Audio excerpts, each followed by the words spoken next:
In this video, I'm going to give you the answer for this question. The question is, which of these cooking measurements is the largest? Well, I'll give you the answer for this question, and the correct answer for the question is tad. So that is the answer for the question, tad. Hi, thank you so much for watching this video. If you find this video is very useful, you can help this channel to grow by subscribing this channel. Please this subscribe button and don't forget to like this video.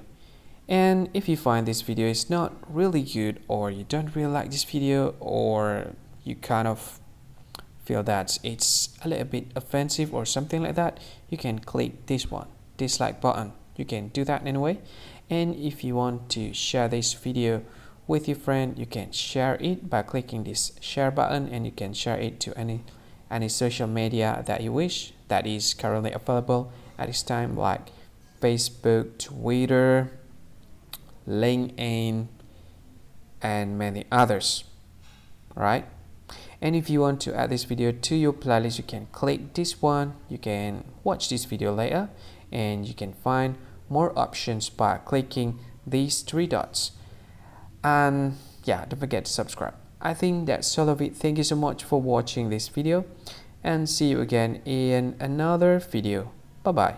See you again.